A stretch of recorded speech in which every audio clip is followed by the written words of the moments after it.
Hello! Let's explore the integration with ESXi Servers for PAM feature introduced in version 25.Chicago release.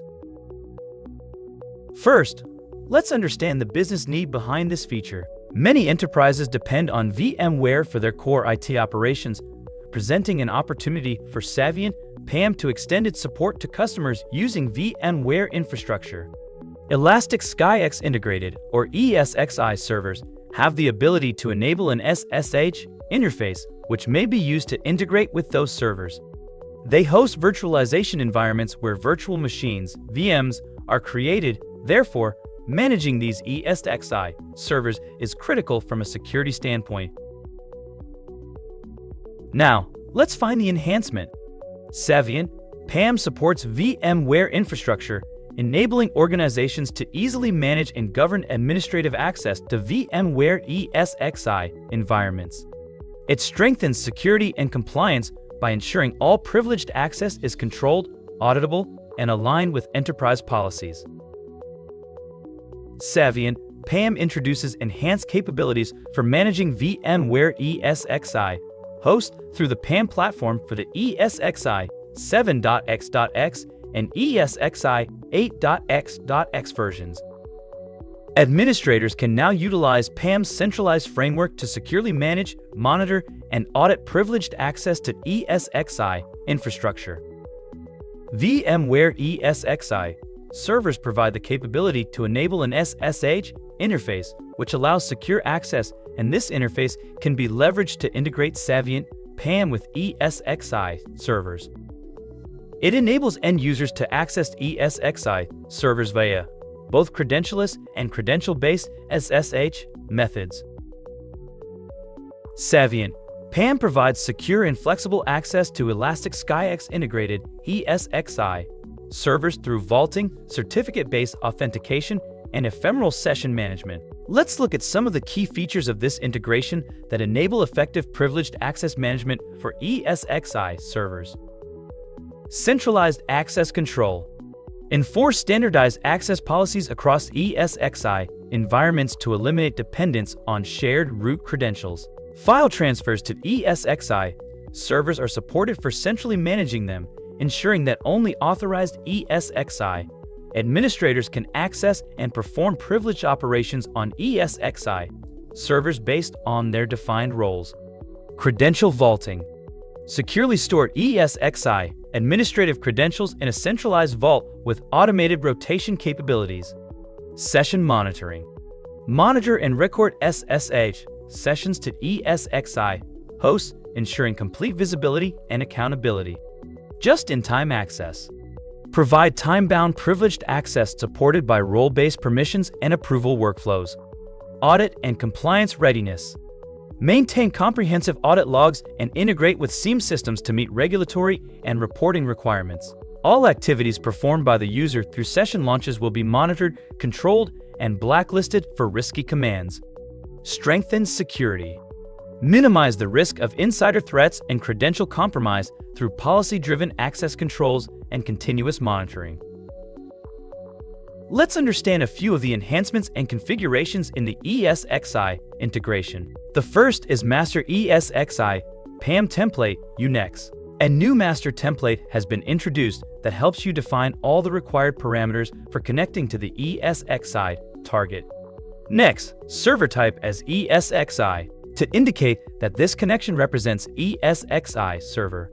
Next, provision_account_command. This configuration must be defined in the master connection using the provision_account_command attribute to create just-in-time JIT accounts for users in Saviynt Identity Cloud and provision the JIT accounts to the target application. A sample command is displayed here. Another one is PAM config. To onboard ESXi servers, update the PAM config file to point to the ESXi connection, complete the onboarding steps, and get the ESXi servers onboarded. To onboard UNEX servers afterward, revert the connection name attribute in PAM config to the UNEX connection template. Next, bulk push FIPS compliant CA key API, which pushes the FIPS compliant CA key only to FIPS enabled target ESXi servers that have already been discovered. ESXi has FIPS enabled at the OS level, but it is disabled for SSH connections. If FIPS is enabled for SSH, then session launches are not supported. Finally, ED25519 is used for non-FIPS enabled targets, while ECDS256 is used for FIPS enabled targets. Now, let's look at the demo for integration with ESXi servers for PAM featured in the version 25.Chicago release. Within the connections, a new connection type has been introduced, which is the master ESXi PAM template. This ESXi master connection serves as a template that defines all the required parameters for connecting to an ESXi target, and once the bootstrap process gets completed, the actual connection is created and all configurations are copied from the master connection to the target's actual connection. A dedicated template has been created specifically for ESXi because the commands used in ESXi differ from those typically used in Linux. These commands include changing passwords, creating accounts, and deleting accounts. Since these commands vary in ESXi servers, a dedicated ESXi template has been created. Before starting with the ESXi master connection, ensure that the prerequisites mentioned under Linux workloads are configured and a Vault connection is created in the Saviynt Identity Cloud platform. Within this master connection, you may also observe that there is a new attribute which is called as server type. This is a preset for ESXi to indicate that the connection represents an ESXi server. Here, we have an on-premises connection when onboarding an ESXi server within Saviynt. Note that it is based on a Unix connection. Therefore, the required step is to update the PAM config file on the on-premises connection. Specifically, you need to modify the connection name attribute to point to the master ESXi connection which was created earlier. You must also update the shareable accounts for both credentialless and credentials, and then click Save Connection to establish a successful connection. Once configured, the next step is similar to onboarding any on-premises Linux server. We can select the onboard workloads from CSV in CPAN option to use the entitlement import view and upload the CSV file with the ESXi entries to be imported as the data file. Select the on-premises endpoint that was previously created as per the usual process. Click the Upload and Preview option. The Upload Entitlement Preview screen displays details such as IP, DNS name, port, OS, etc. Select Import Now to import the entitlements listed in the CSV file. These entitlements are now considered for Bootstrap and are onboarded within Saviynt. Next, let's validate the PAM enablement at the endpoint level by navigating to Security System Endpoints. And in this process, you can find the corresponding security system.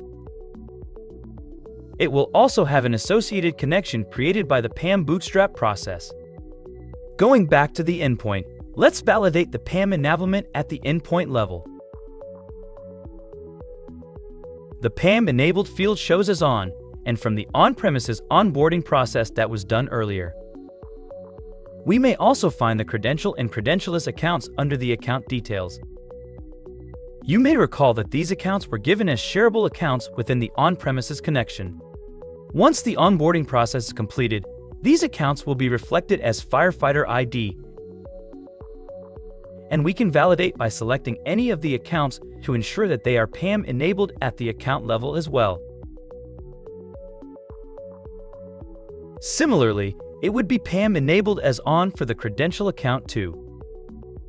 The rest of the experience remains the same, where you can control endpoint visibility and specify which users are allowed to access the endpoint. From a request flow perspective, the process remains exactly the same as requesting access for a Unix target, whether it's for credential, credentialless, or JIT access. Within the Privileged Access Assets and Sessions page, select the server as shown here. Choose the Connect to Session option.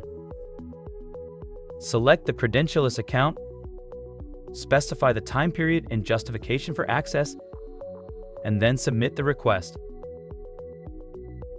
You may also explore the option to select a future time period.